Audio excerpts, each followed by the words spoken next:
this Euros tournament is absolutely flying by. We're already at the semi-final stage. Now, before we get into these predictions, make sure to like and subscribe. This is going to be an interesting set of fixtures. We're at the semi-final stage, so let me know your predictions down below, and if you want to give me reasons why you are going for those predictions, make sure you do. We're going to look at what happened in the quarterfinals. I did see that every single side that won on XG was knocked out, which kind of shows you that quite a lot of teams didn't create too many chances but were clinical when they needed to be. We're going to start off, we're just going to go in order from the top. So just off the screen, Germany v Spain was the first quarterfinal. What a great game that was. Very attacking and probably the best two heavyweight sides this tournament based on performance. But we predicted for Spain to go through 2-1. I can't remember if I said 1-1 full time, 2-1 extra time, or I just went for a 2-1 either way. But it was 2-1, so we got that one correct. And Spain, they have been the best side this tournament, so they kind of did deserve to go through. The fact that they beat Germany on their home turf as well, very, very strong performance. They faced France as France knocked out Portugal. It wasn't the greatest of matches. It was very dull. And it ended 0-0, which is exactly what we predicted. And in fact, my prediction was 0-0 full time, 0-0 after extra time, Portugal to win on penalties. So I did get the score right.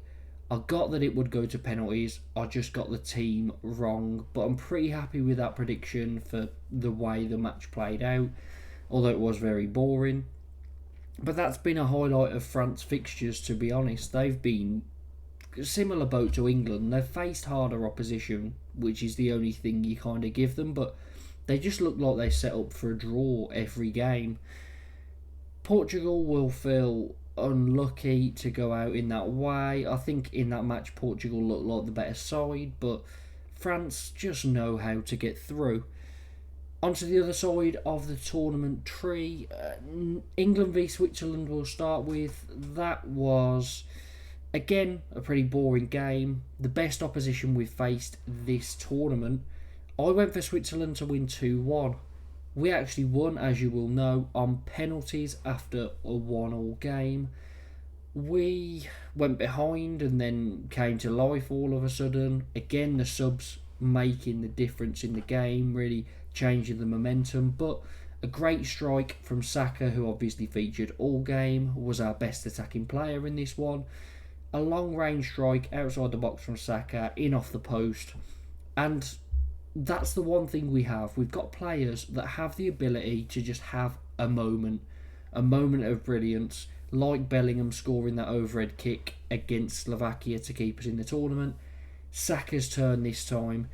The only players that aren't doing it are Kane and Foden. So maybe that front four needs a bit of a look at. However, Saka did feature at right wing back in this one, so change of shape, 5 at the back. Luke Shaw came off the bench and has said he can do a full 90, so I'd expect in the next game against the Netherlands, I think Luke Shaw will be playing left wing back, Saka right wing back. Mark Guehi will probably come back in for Ezri Konsa, and then it'll probably be the same team. I would be tempted to drop Foden for Palmer. Southgate will not do that, so that's probably what we can expect in that one.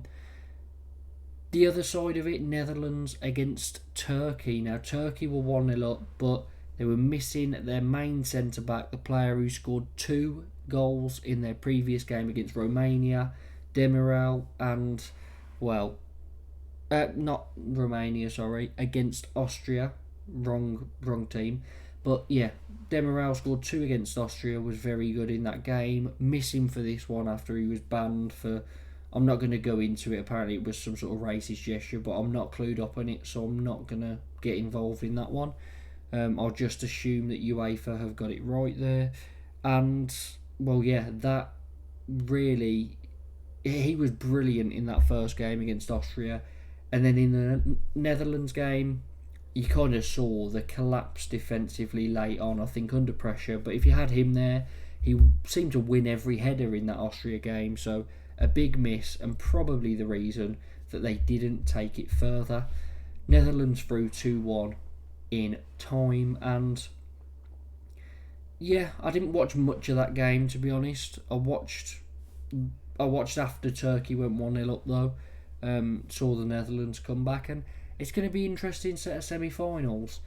The one thing England did do, we scored all 5 penalties, great penalties. Palmer, Saka, Bellingham and Tony with the first 4, and then Trent scoring the decider. I have to say as well, Ivan Toney, the composure, taking your first penalty at an international tournament and doing your usual technique, not looking at the ball, staring at the keeper and slotting it away. That man is so composed. And Saka, fair play for stepping up after what happened at the Euro final. I think the whole country wanted him to score just to prove those people wrong, and it was a great moment for Saka to score that, so well done on him as well. Brilliant game to watch. Brilliant penalties to watch anyway. The game was pretty boring, but yeah, on to these semi-final predictions. We will start off with England against Netherlands, and I don't know what to go for because we played a better opposition this time and managed to get through again. Netherlands are probably another step up from Switzerland, although Switzerland have had a pretty solid tournament. Netherlands, for me, look like they need a lot of chances in order to score, but I don't know how to go with this one.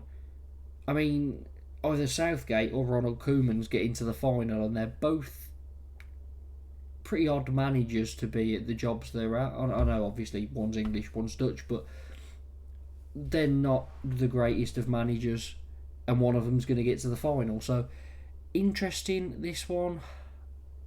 I've got a feeling I was going to back Netherlands to go through, not that I want them to, but I'm going to go for a 1-1 draw, it to go to penalties again, and for the boys to get it done. I'm going to go for us to get to the final. I really hope I haven't jinxed us, but yeah, 1-1 after extra time, and England to win on penalties. Spain v France is the next one, and I think it's safe to say whoever wins this one will be the favourite for the tournament. Now, you've got Spain, who have performed well every game. They've got some brilliant players that are in great form. If you look at midfield as well, Fabian Ruiz has really stood out for me. He's been brilliant. Pedri got injured last game. Dani Olmo came in and really ran the show. He scored a goal and he was very, very good for them. A lot went through him. Then on the wings, that's the main part for me. Nico Williams, Lamine Yamal, brilliant wingers, very direct, full of skill and very pacey, so that they are going to take some stopping. As I said, France look like they've set up every game for a draw. It doesn't seem like it's Mbappe's tournament. He is really struggling to have an impact. And so are any France players really, but they're very solid at the back. Don't let in many goals at all. This will be a tight game, I think. How is it going to go? I'm going to back... I can't not back the side in form just because I think Spain deserve it. If England were to get through, I'd prefer to play France because they'd play for a draw and I'd hope we could beat them on penalties if it got there. I think if we played Spain, they would play us off the park and get the job done. But I'm just going to go for Spain just because I think, out of these two, they really deserve it. Spain have had a great tournament and no one was talking about them being close to this stage at the start of the tournament. No one thought they'd get to the final, no one thought they'd be the best team, and no one thought they'd win it. Yet, sitting here with the last 4, I really think Spain will go and win the tournament, as much as I want England to do it. So yeah, I'm going to go Spain to win 1-0. Interesting fashion. Deschamps again to set up for a draw, them not to do much. 0-0. after the 90, and then Spain to get a goal in extra time, and France just not to be able to get it over the line, get one back. So yeah, Spain 1-0. England, Netherlands 1-1, but England on penalties, setting up a Spain v England final. I really hope I'm right about England. Let me know your predictions down below. Make sure to like and subscribe, and hopefully I'll be seeing you in the final.